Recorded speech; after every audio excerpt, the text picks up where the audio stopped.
Central സ്റ്റേഡിയത്തിലേക്ക് ജനസാഗരമാണ് ഒഴുകിയെത്തിയത്.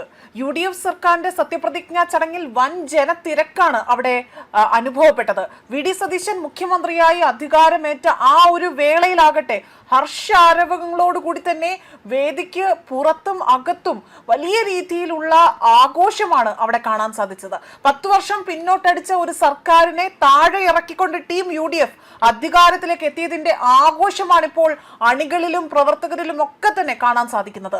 പതിറ്റാണ്ടിന് ശേഷം UDF അധികാരത്തിൽ തിരിച്ചെത്തുന്ന ചരിത്ര നിമിഷത്തിന് സാക്ഷ്യം വഹിക്കാൻ സംസ്ഥാനത്തിന്റെ വിവിധ ഭാഗങ്ങളിൽ നിന്നുള്ള 10,000-കണക്കിന് പ്രവർത്തകരും നേതാക്കളും തലസ്ഥാനത്തേക്ക് ഒഴുകിയെത്തിയതോടുകൂടി തന്നെ ഈ ചടങ്ങ് വലിയ രീതിയിൽ വിജയമാക്കാൻ സാധിച്ചു എന്നതാണ് വസ്തുത. മാത്രമല്ല വലിയ രീതിയിൽ അവിടെ നിയന്ത്രിക്കാൻ പോലും പറ്റാത്തൊരവസ്ഥയിലേക്ക്, ആ ഒരു സ്ഥിതി വിശേഷണത്തിലേക്കാണ് ഈ ജനത്തിരക്ക് അനുഭവപ്പെട്ടത്. സെൻട്രൽ സ്റ്റേഡിയത്തിന്റെ പരിസരം ഒട്ടാകെ തന്നെ ജനസാഗരമായി തന്നെ മാറുകയായിരുന്നു. സ്റ്റേഡിയത്തിനകത്തും പുറത്തുമായി തന്നെ ഏകദേശം 1 ലക്ഷത്തോളം ആളുകൾ തിങ്ങിക്കൂടി എന്നതാണ് പ്രഥമ വിലയിരുത്തലായി തന്നെ പറഞ്ഞിരിക്കുന്നത്. രാവിലെ മുതലേ തന്നെ പ്രവർത്തകർ സ്റ്റേഡിയത്തിലേക്ക് ഒഴുകിയെത്തിയതോടുകൂടി തന്നെ പ്രവേശന കവാടങ്ങളിൽ കനത്ത തിരക്കാണ് അനുഭവപ്പെട്ടിരുന്നത്.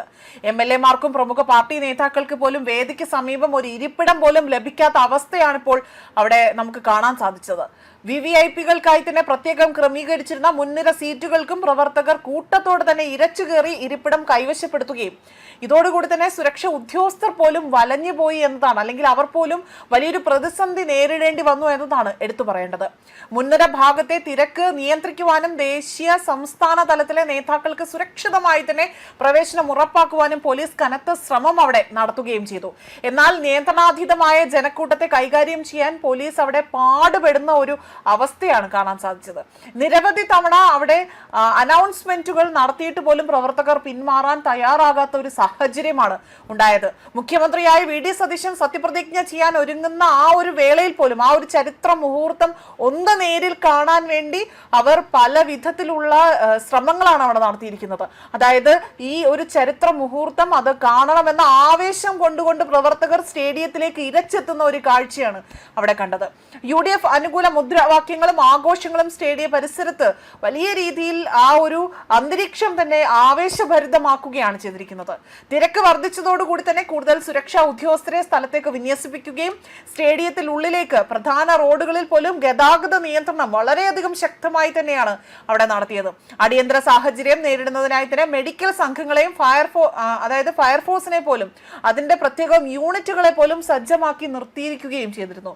കോൺഗ്രസ് അധ്യക്ഷൻ മല്ലികാർജുൻ ഖാർഗെ, അതായത് ഈ ഒരു ചടങ്ങിൽ സാക്ഷ്യം വഹിക്കാനായി പ്രധാന പ്രമുഖ നേതാക്കൾ, അതായത് കോൺഗ്രസ് അധ്യക്ഷൻ മല്ലികാർജുൻ ഖാർഗെ, രാഹുൽ ഗാന്ധി, പ്രിയങ്ക ഗാന്ധി, കർണാടക മുഖ്യമന്ത്രി സിദ്ധരാമയ്യ, DK ശിവകുമാർ, രേവന്ത് റെഡ്ഡി തുടങ്ങിയ നേതാക്കളും ഈ സത്യപ്രതിജ്ഞാ ചടങ്ങിൽ പങ്കെടുക്കാൻ സന്നദ്ധരായി തന്നെ അവിടെ എത്തിയിരുന്നു. പ്രതിപക്ഷ നേതാവ് പിണറായി വിജയൻ, BJP സംസ്ഥാന പ്രസിഡന്റ് രാജീവ് ചന്ദ്രശേഖർ, CPM സംസ്ഥാന secretary MV Govindan, CPI CPM സംസ്ഥാന സെക്രട്ടറി വിനോയ് വിശ്വം, വിവിധ സാമൂഹിക നേതാക്കൾ, മതമേലധ്യക്ഷന്മാർ തുടങ്ങിയവരെല്ലാം തന്നെ ഈ ചടങ്ങിൽ സന്നിഹിതരായിരുന്നു. ആയതിനാൽ തന്നെ ഈ ഒരു ചടങ്ങ് വളരെയധികം ആഘോഷപൂർണമായി തന്നെ പര്യവസാനിക്കാൻ അവിടെ സാധിച്ചു എന്നതാണ് എടുത്തു പറയേണ്ട മറ്റൊരു കാര്യം.